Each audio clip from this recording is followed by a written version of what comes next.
Central Oregon is one of my absolute favorite places in the state, and the Bend area is no exception. Bend is a city with a metro population of approximately 200,000. It's now the fastest growing metro area in Oregon and one of the top 10 fastest growing metro areas in the United States. I'll tell you what, it isn't without reason. Bend is an outdoor lover's paradise with virtually unlimited options when it comes to hiking and outdoor recreation. In this video, I want to show you two fantastic examples, Tumalo Falls and Smith Rock State Park. We'll begin with Tumalo Falls, which can be found roughly 15 miles west of Bend, 140 miles east of Eugene, 145 miles southeast of Salem, and 177 miles southeast of Portland. Due to its close proximity to the Three Sisters Mountains and its elevation of 5,052 feet, you do have to be aware of snowfall and freezing temperatures. While several attractions near Bend are accessible year-round, Tumalo Falls is going to be a no-go in the winter months if you don't have snowshoes. The Tumalo Falls access road is open from June to October and allows visitors to park right near the waterfall. If you're visiting outside of summer and early fall, you can still get to Tumalo Falls, but only via a 5-mile out-and-back trail. Alright, we're heading to Tumalo Falls now. Usually you can park right next to the waterfall, but this time of year, as you can see, that's not possible because of the snow. We are actually standing on what normally would be the access road to park right next to Tumalo, but yeah, there's a lot of snow. It's also really cold. It's 32 degrees, so it is literally freezing. It might be worth considering that bringing spikes could really help you out. We're dumb and didn't prepare, so we don't have spikes, but it should be okay.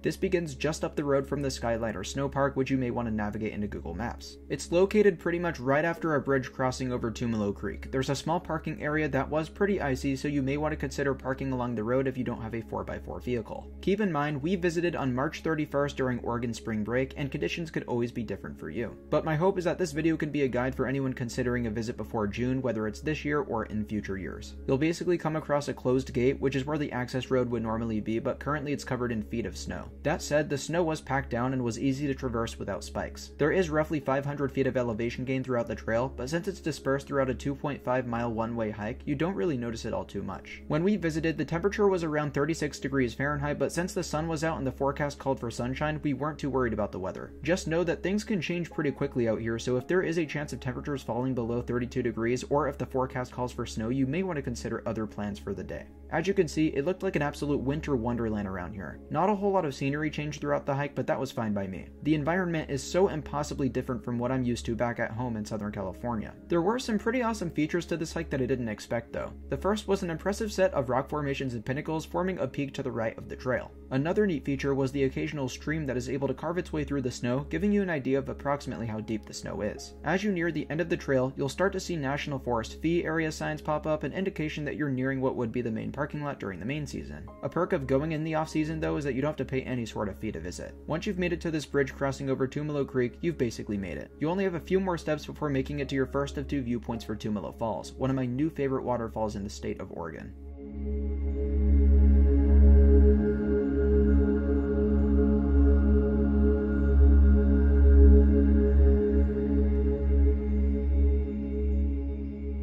Tumalo Falls is a 97-foot tall waterfall with one of the most unique surroundings for a waterfall in Oregon with or without snow. To either side of the falls, there are volcanic rock formations reminding you where you are in the state. This is an area that has experienced great lengths of volcanic activity, and if you want to learn more about it, I'd highly recommend visiting Oregon's Newberry National Volcanic Monument, a place I hope to cover in a future video. A fourth of a mile further up the trail takes you to an upper view of Tumalo Falls, which was by far my favorite place to view it from. Just be careful as the snow was covering railings, which can cause significant drop-offs.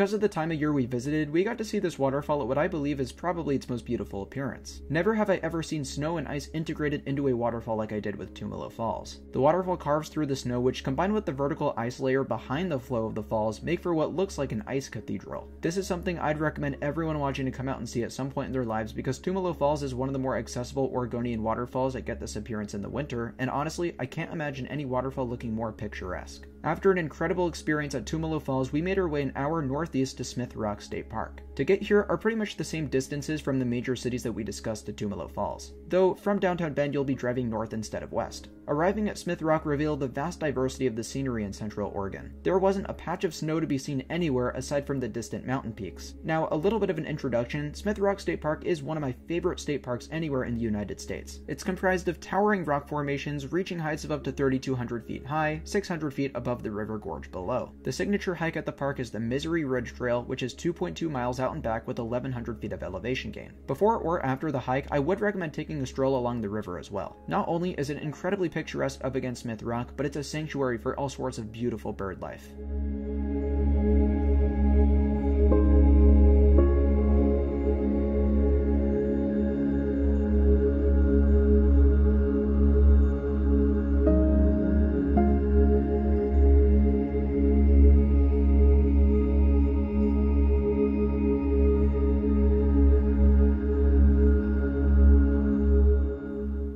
Smith Rock State Park's Misery Ridge Trail isn't the longest hike, only 1.1 miles one way. However, all of the 1,100 feet of elevation gain are uphill the entire way there. This can be really exhausting, so I'd absolutely recommend taking your time, especially because the views along the way are truly magnificent.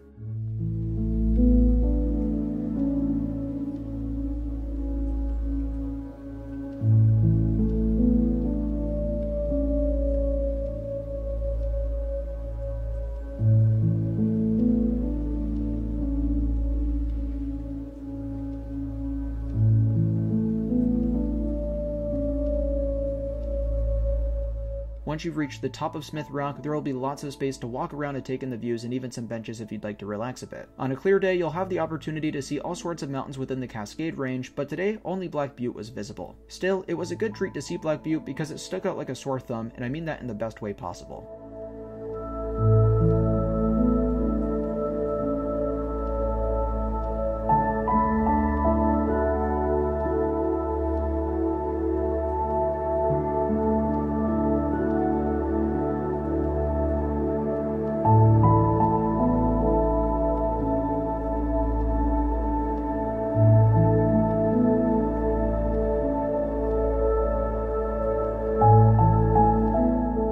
As we made our way back down, there was something on my mind. How does Smith Rock State Park compare to Castle Crag State Park in Northern California? In many ways, I'd consider these sister parks. I associate them with one another because they are both made up of clusters of sharp rock formations. Each have a remarkable hike to the top with an incredible final view looking out at the Cascade Mountains. For Smith Rock, it's a whole cluster of smaller Cascade Mountains, whereas Castle Crags has a menacing view of Mount Shasta. Smith Rock features a more dry landscape, while Castle Crags is situated in a national forest. For me, I think I would take Castle Crags just slightly over Smith Rock, as its rock formations reach a height of 6,500 feet, over twice as high as Smith Rock, and it's got a more remote feel to it. I'd highly recommend checking out my video on Castle Crags State Park if you haven't already. But credit where credit is due, Smith Rock State Park is one of the most beautiful state parks you'll ever visit, and I say that with 100% confidence. If it isn't abundantly clear, this should be at the top of your Oregon bucket list, and it is my most recommended spot near Bend. It was a truly fantastic day exploring Tumalo Falls, a new location for my family and I, and Smith Rock, a place I'd visited before, but absolutely loved getting to experience a second time. With that being said, thank you all so much for watching this video. If you enjoyed, be sure to give me a like, and subscribe to Travel Dash for more adventures across Oregon and the rest of the country. Until next time, I'll see you all very soon. Bye guys.